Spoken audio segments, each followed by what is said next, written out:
আমি সুকেতু, সবাইকে স্বাগত আমার ইউটিউব চ্যানেলে। আজকে আমরা জল দূষণের কারণ বিষয়ে আলোচনা করব। তাহলে চলো শুরু করা যাক। তো যে ক্ষেত্রগুলো থেকে জল দূষিত হয়ে থাকে বা জল দূষণের যে কারণগুলো রয়েছে সেগুলোর মধ্যে প্রথমে রয়েছে, দেখো, যে শিল্প কারখানা থেকে জল দূষণ। এবং এখানেতে বলছে যে পেট্রোরাসায়নিক শিল্পে, পলিথিন প্লাস্টিক শিল্পে, জ্বালানি শিল্পে, খনিজ তেল পরিশোধন শিল্পে, বিভিন্ন রকম যানবাহন নির্মাণ, ছোট ও মাঝারি ইলেকট্রিক্যাল এবং ইঞ্জিনিয়ারিং শিল্পে প্রচুর পরিমাণে দূষিত রাসায়নিক পদার্থ যেমন অ্যামোনিয়া, ক্লোরিন, ফেনল, সায়ানাইড এবং বিভিন্ন ধাতু, জিঙ্ক, পারদ, সীসা, ক্রোমিয়াম ঘটিত দূষক নালা নর্দমা দিয়ে নদী বা সমুদ্রের জলে মিশে জলকে দূষিত করছে। অর্থাৎ আমাদের যে শিল্পাঞ্চলগুলো রয়েছে, অর্থাৎ সেই সমস্ত শিল্পাঞ্চলগুলোতে এই যে বিভিন্ন শিল্পগুলো রয়েছে, যেরকম পেট্রোরাসায়নিক শিল্প, প্লাস্টিক পলিথিন শিল্প, জ্বালানি শিল্প, খনিজ তেল পরিশোধন শিল্প, মানে যে অয়েল রিফাইনারিগুলো রয়েছে, বিভিন্ন রকম যানবাহন নির্মাণ শিল্প, ছোট মাঝারি যেসব ইলেকট্রিক্যাল ইঞ্জিনিয়ারিং যে সমস্ত শিল্পগুলো রয়েছে, অর্থাৎ শিল্পক্ষেত্রগুলোতে যে সমস্ত কারখানাগুলো রয়েছে আর কি, যেগুলো থেকে বিভিন্ন শিল্পজাত সামগ্রী উৎপাদন করা হয় থাকে। তো সেই সমস্ত সামগ্রী কিন্তু উৎপাদন করার সময় কিছু রাসায়নিক ব্যবহার করা হয় বা কিছু রাসায়নিক সেখান থেকে নির্গত হয়, যেগুলো কিন্তু পরিবেশের পক্ষে কিন্তু ভীষণ রকমভাবে ক্ষতিকর। যেমন এই যে রয়েছে, দেখা যাচ্ছে অ্যামোনিয়া, ক্লোরিন, ফেনল, সায়ানাইড, এই যে রাসায়নিকগুলো আছে এগুলো কিন্তু ভীষণ রকমভাবে বিষাক্ত রাসায়নিক পদার্থ। তো এইগুলো যদি কোনোভাবে জলের সঙ্গে মিশে যায়, অর্থাৎ সেই যে শিল্প কারখানার যে সমস্ত বর্জ্য পদার্থ, সেই সমস্ত বর্জ্য পদার্থের সঙ্গে যদি এই সমস্ত রাসায়নিক কোনোভাবে জলের সঙ্গে যদি মিশে যায়, এবং কিভাবে মিশবে, যদি নালা বা নর্দমা দিয়ে নদীতে চলে আসে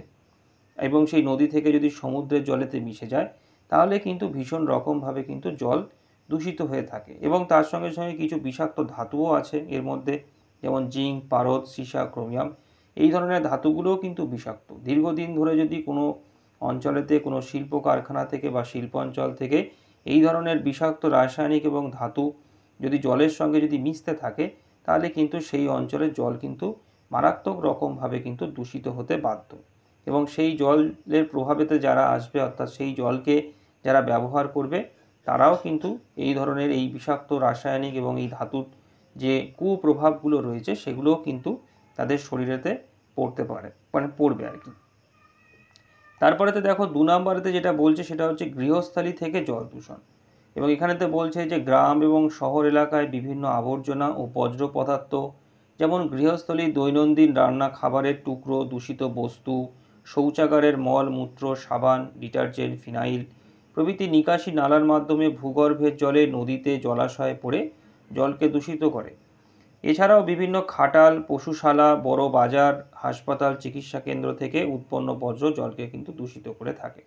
অর্থাৎ আমাদের যে ঘর গৃহস্থলীর যে নিত্য দৈনন্দিন যে সমস্ত বজ্র পদার্থগুলো আছে, সেই সমস্ত বজ্র পদার্থগুলোকে যদি ঠিক মতনভাবে যদি আমরা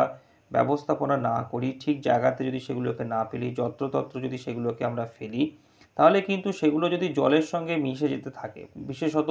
যদি ভৌম জল, অর্থাৎ যে জলটাকে কিন্তু আমরা, মানে মাটির তলাতে যে জলটা থাকে, অর্থাৎ যে জলটাকে আমরা ভূ অভ্যন্তর থেকে মানে তুলে, যেটাকে আমরা পানীয় জল হিসেবেতে বা অন্যান্য কাজেতে যে জলটাকে আমরা ব্যবহার করে থাকি, তো সেই যে ভৌম জল, সেই ভৌম জলের সঙ্গে যদি এই ধরনের পদার্থগুলো যদি মিশে যায়, বা ধরো যদি কোনো জলাশয়, যেরকম ধরো পুকুর হতে পারে, সেই সমস্ত পুকুরের জল যেখানেতে মানুষ নিত্যদিন ধরো সেই জলকে ব্যবহার করছে, এবং সেই সমস্ত জলেতেও যদি দূষিত পদার্থ যদি মিশে যেতে থাকে, যেরকম ধরো এই যে শৌচাগারের মলমূত্র বা সাবান, ডিটারজেন্ট, ফিনাইল, এগুলো কিন্তু দূষিত বজ্র পদার্থ। এই ধরনের পদার্থগুলো যদি ভৌম জলের সঙ্গে মিশতে থাকে, অর্থাৎ যে পানীয় জল হয় সেই পানীয় জলের সঙ্গে যদি মিশতে থাকে, বা কোনো অন্য জলাশয়ের জলের সঙ্গে যদি মিশতে থাকে, তাহলে কিন্তু সেই জল কিন্তু দূষিত হতে থাকবে, এবং সেই জলের প্রভাবেতে যারাই আসবে, সেই প্রভাব কিন্তু তাদের শরীরেতেও পড়বে। অর্থাৎ সেই দূষিত জলের যে বাজে যে প্রভাবটা, সেই প্রভাবটা কিন্তু মানব শরীরেও কিন্তু দেখা দেবে। এবং তার সঙ্গে সঙ্গে দেখো, এর সঙ্গে আরও কতগুলো জায়গা আছে যেখান থেকে কিন্তু জল দূষিত হয়ে থাকে, যেরকম দেখো এই খাটাল, পশুশালা বা বড় কোনো বাজার, হাসপাতাল, চিকিৎসা কেন্দ্র, এই সমস্ত জায়গাতেও কিন্তু প্রচুর বজ্র পদার্থ কিন্তু উৎপন্ন হয়। এবং এই ধরনের যে বজ্র পদার্থগুলো, সেগুলোকে যদি ঠিকঠাকভাবে ম্যানেজমেন্ট না করা যায়, তার যদি ঠিকঠাকভাবে ডিকম্পোজিশন না করা যায়, তার ব্যবস্থাপনাটাকে যদি ঠিকঠাক না করা হয়, যেখানে সেখানে যত্রতত্র যদি সেগুলোকে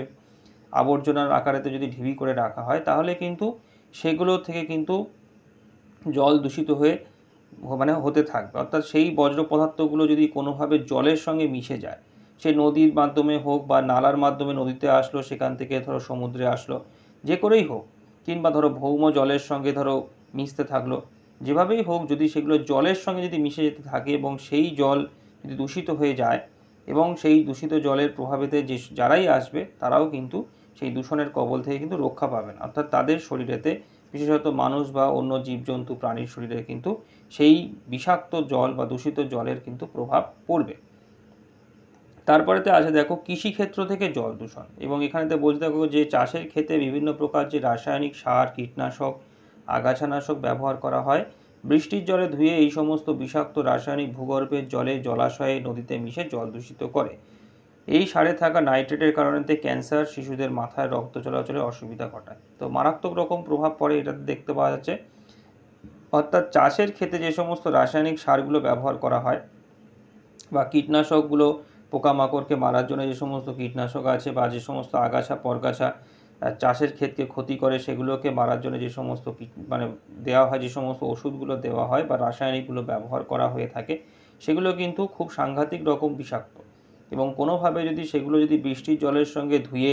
এসে কোনো নদী নালার মাধ্যমেতে গিয়ে নদীতে মেশে বা বড় কোনো জলাশয়েতে মেশে বা সাগরেতে গিয়ে পড়তে থাকে দীর্ঘদিন ধরে, তাহলে কিন্তু খুব মারাত্মক রকমভাবে কিন্তু জল দূষিত হতে থাকবে। এবং তার পাশাপাশি কী আছে, যদি ভৌম জলের সঙ্গে সেটা মিশে যায়, অর্থাৎ মাটির যে ভিতরের যে জল, সেই জলের সঙ্গে যদি সেগুলো মিশে যেতে থাকে, বৃষ্টির জলের সঙ্গে দ্রবীভূত হয়ে যদি ভৌম জলস্তরের সঙ্গে যদি মিশে যায় সেগুলো, তাহলে কিন্তু সেই ভৌম জল যারা ব্যবহার করবে তাদের শরীরেও কিন্তু, বা যে সমস্ত প্রাণী ওই জলের সংস্পর্শেতে আসবে তাদের শরীরেও কিন্তু এই সমস্ত রাসায়নিকের কিন্তু বিষাক্ত প্রভাব কিন্তু পড়বে। এবং দেখো এখানেতে বলছে যে এরকমই নাইট্রেট, অর্থাৎ এই যে রাসায়নিক যে সার আছে, এই সারের মধ্যে থাকে যে নাইট্রেট, এই নাইট্রেট কিন্তু ক্যান্সারের কারণ এবং শিশুদের মাথার রক্ত চলাচলেতে কিন্তু অসুবিধা ঘটিয়ে থাকে। তো এই কৃষিক্ষেত্রে যে সমস্ত সার, কীটনাশক, আগাছানাশক কিন্তু ব্যবহার করা হয়, এর থেকেও কিন্তু জল কিন্তু মারাত্মক রকমভাবে দূষিত হয়ে থাকে। যদি সেটাকে ঠিক মতন ঠিকঠাকভাবে যদি পরিকল্পনা মাফিক যদি ব্যবহার করা হয় তাহলে ঠিক আছে, কিন্তু যদি অপরিকল্পিতভাবে কোনো রকম বিজ্ঞান ভিত্তিক পদ্ধতি অবলম্বন না করে যদি সেগুলোকে ব্যবহার করা হয়, তাহলে কিন্তু জল দূষণ হতে বাধ্য। কারণ জলের সঙ্গে মিশে যদি সেগুলো যায় একবার, তাহলে কিন্তু তার কুপ্রভাব কিন্তু অবশ্যই পড়বে। এরপরেতে আর একটা খুব ভীষণ রকম আছে, দেখো যে তেজস্ক্রিয় পদার্থ থেকে দূষণ। যেরকম ধরো বলছে এখানে যে পারমাণবিক চুল্লি, চিকিৎসা কেন্দ্র বা বৈজ্ঞানিক পরীক্ষাগারে ব্যবহৃত তেজস্ক্রিয় পদার্থগুলো ব্যবহারের পর সমুদ্রে বা নদীতে ফেলা হয়। পারমাণবিক বিস্ফোরণের পর তেজস্ক্রিয় পদার্থ জলে মিশে দূষণ ঘটায়। অর্থাৎ তেজস্ক্রিয় পদার্থ হচ্ছে গিয়ে আমাদের পৃথিবীতে কিছু খনিজ পদার্থ আছে যেগুলোকে তেজস্ক্রিয় খনিজ পদার্থ বলা হয়, যেরকম ইউরেনিয়াম, থোরিয়াম, এই ধরনের। এগুলোকে যে সমস্ত জায়গাতে ব্যবহার করা হয়, যেরকম এই পারমাণবিক চুল্লি বা চিকিৎসা কেন্দ্র বা বৈজ্ঞানিক পরীক্ষাগারেতে, এই ধরনের তেজস্ক্রিয় পদার্থ যে সমস্ত জায়গাতে ব্যবহার করা হয়ে থাকে, তো সেই সমস্ত তেজস্ক্রিয় পদার্থ ব্যবহারের পরেতে তার যে অবশিষ্টাংশ যেটা থাকে বা যে বজ্রগুলো উৎপন্ন হয় ব্যবহারের পর, সেগুলোও কিন্তু ভীষণ রকমভাবে কিন্তু ক্ষতিকারক, ভীষণ রকম ক্ষতিকারক। তো সেগুলোকে যদি ঠিকঠাকভাবে যদি ম্যানেজমেন্ট না করা হয়, যদি সেগুলো কোনোভাবে যদি নদীতে বা সমুদ্রতে যদি চলে আসে বা মিশে যায় সেইখানকার জলের সঙ্গে, তাহলে কিন্তু ভীষণ রকমভাবে কিন্তু সেই জল দূষিত হবে এবং সেখানকার প্রাণী, এবং সেই জল যদি মানুষ ব্যবহার করে, নদীর জলকে যদি মানুষ ব্যবহার করে থাকে বা তাহলে কিন্তু মানুষের শরীরেও তার প্রভাব কিন্তু ভীষণ রকমভাবে পড়তে বাধ্য। এবং নদী বা সমুদ্রে থাকা যে সমস্ত প্রাণী আছে তারাও কিন্তু এই পারমাণবিক যে সমস্ত পদার্থগুলো রয়েছে, তেজস্ক্রিয় পদার্থ যেগুলো রয়েছে, তার যে রেডিয়েশন, সেই রেডিয়েশনের প্রভাবে কিন্তু তাদের শরীরেতে মারাত্মক রকম কিন্তু বিভিন্ন রকম ব্যাধি তৈরি হতে থাকবে। এরপরেতে দেখো আছে খনিজ তেল থেকে দূষণ। দেখো দুর্ঘটনাগ্রস্ত তেলবাহী জাহাজ থেকে অথবা সমুদ্রে অবস্থিত তেলের খনি থেকে সমুদ্রে তেল মিশে জল দূষণ ঘটায়। অর্থাৎ যে তেল যে আমদানি রপ্তানি হয় বিভিন্ন দেশের মধ্যে, সেটা জলপথের মাধ্যমে হয়ে থাকে। এবং সমুদ্রতে দেখো অনেক সময় ধরো কোনো জাহাজ, ধরো তেলবাহী জাহাজ আছে, সেই তেলবাহী জাহাজ ধরো দুর্ঘটনার কবলেতে পড়লো, দুর্ঘটনা হলো, তখন কি হয়, সেই জাহাজ থেকে তেল সমুদ্রেতে ছড়িয়ে পড়ে। এবং সেই সমুদ্রতে তেল ছড়িয়ে ফেলার ফলেতে সমুদ্রের জল কিন্তু ভীষণ রকমভাবে দূষিত হয় এবং তার ফলেতে কিন্তু সমুদ্রের যে সমস্ত প্রাণীরা আছে তারাও কিন্তু ভীষণ রকমভাবে ক্ষতিগ্রস্ত হয়ে থাকে। এছাড়া সমুদ্রের উপকূল সংলগ্ন যে সমস্ত তৈল খনিগুলো আছে সেই সমস্ত তৈল খনিতেও যদি কোনো সময় কোনো দুর্ঘটনা হয় তার থেকেও কিন্তু তেল সমুদ্রে ছড়িয়ে পড়ে এবং সমুদ্রের জলের কিন্তু দূষণ ঘটিয়ে থাকে। তারপরে রয়েছে দেখো যে তাপীয় দূষণ। এখানে বলতে হবে যে তাপবিদ্যুৎ কেন্দ্র, পারমাণবিক বিদ্যুৎ কেন্দ্র, কারখানায় ব্যবহৃত উষ্ণ দূষিত বজ্র জল সরাসরি জলাশয় নদীতে মিশে জলে অক্সিজেনের পরিমাণ কমিয়ে দেয় ও জল দূষণ ঘটায়। অর্থাৎ তাপবিদ্যুৎ কেন্দ্র বা পারমাণবিক বিদ্যুৎ কেন্দ্র থেকে যে সমস্ত উত্তপ্ত খুব উষ্ণ জল অনেক সময় সরাসরি কিন্তু কোনো বড় জলাশয়তে বা নদীতে কিন্তু পাঠিয়ে দেওয়া হয় এবং সেই জলটার সঙ্গে কিন্তু এই সমস্ত কারখানার বা এই সমস্ত কেন্দ্রের যে বিষাক্ত পদার্থগুলো সেগুলো অনেক সময় মিশে থাকে এবং সেইটা মিশে থাকার কারণেতে কী হয় এবং জলটা যেহেতু উষ্ণ থাকে সেই কারণেতে কী হয় সেটা যখন কোনো নদী বা বড় জলাশয়তে গিয়ে যখন মিশতে থাকে তখন কী হয় সেই জলের অক্সিজেনের পরিমাণটাকে কিন্তু আস্তে আস্তে কমিয়ে দেয়, যেটা কিন্তু জল দূষণের একটা অন্যতম কারণ হিসেবে কাজ করে থাকে। কারণ জলেতে যদি অক্সিজেনের পরিমাণ যদি আস্তে আস্তে কমতে থাকে তাহলে সেই জলেতে বসবাসরত যে প্রাণী সম্প্রদায় বা জীব সম্প্রদায় আছে তারাও কিন্তু ভীষণ রকমভাবে ক্ষতিগ্রস্ত হবে অক্সিজেনের অভাবেতে। তারপরেতে বলতে হবে যে বায়ু দূষণের কারণে জল দূষণ। তো কলকারখানা ও যানবাহনের ধোঁয়ার মাধ্যমে বাতাসে sulphur dioxide, nitrogen oxide, carbon monoxide ইত্যাদি জমা হয়। বায়ুমণ্ডল থেকে বৃষ্টির জলের সঙ্গে এই দূষিত অ্যাসিড মিশে ভূপৃষ্ঠে ও ভূগর্ভের জলকে দূষিত করে। এই যে আমরা যে অ্যাসিড বৃষ্টি বলি না, যে অ্যাসিড বৃষ্টি, এইটা হয় মারাত্মক রকমভাবে যদি বায়ু দূষিত হয়ে থাকে। অর্থাৎ কলকারখানা এবং যানবাহনের ধোঁয়ার মাধ্যমে যদি বায়ুতে এই sulphur dioxide, nitrogen oxide, carbon মনোক্সাইডের মতন বিষাক্ত পদার্থ যদি বায়ুতে ভীষণ রকমভাবে যদি মিশতে থাকে এবং তারপর যদি বৃষ্টি হতে থাকে তাহলে কি হয়, ওই বায়ুতে থাকা ওই সমস্ত রাসায়নিকগুলো জলের সঙ্গে দ্রবীভূত হয়ে অ্যাসিড আকারেতে এই যেরকম sulphur die oxide sulphuric acid হিসেবে, নাইট্রোজেন অক্সাইড নাইট্রিক অ্যাসিড হিসেবেতে অনেক সময়তে কী হয় ভূপৃষ্ঠেতে পড়তে থাকে এবং এটা কিন্তু খুব ভীষণ রকমভাবে কিন্তু বিষাক্ত পদার্থ, কারণ অ্যাসিড এটা যদি জলের সঙ্গে মিশে যায় তাহলে সেই জলকেও কিন্তু অ্যাসিডিক করে দেয় এবং গাছপালা পশু পাখির উপরেতেও যদি পড়ে এগুলো তাহলে তাদের যে চামড়া বা গাছের পাতাও কিন্তু ক্ষতিগ্রস্ত হতে থাকে এবং যদি ভূগর্ভস্থ জলের সঙ্গে যদি মিশে যায় কোনোভাবেতে তাহলে কিন্তু এগুলো কিন্তু মারাত্মক রকমভাবে কিন্তু সেই জলকে কিন্তু দূষিত করে থাকে। আর সব শেষে যেটা রয়েছে সেটা হচ্ছে আর্সেনিক দূষণ। তো বলছে দেখো এখানে যে মাটির নিচের স্তর থেকে অনিয়ন্ত্রিতভাবে অতিরিক্ত জল তুলে নেওয়ার ফলে মাটির নিচে ফাঁকা জায়গায় আর্সেনিক বাতাসের সঙ্গে বিক্রিয়া করে বিষাক্ত ধাতব যৌগ তৈরি করে। এই যৌগ জলে মিশে নলকূপের জলের মাধ্যমে পানীয় জলে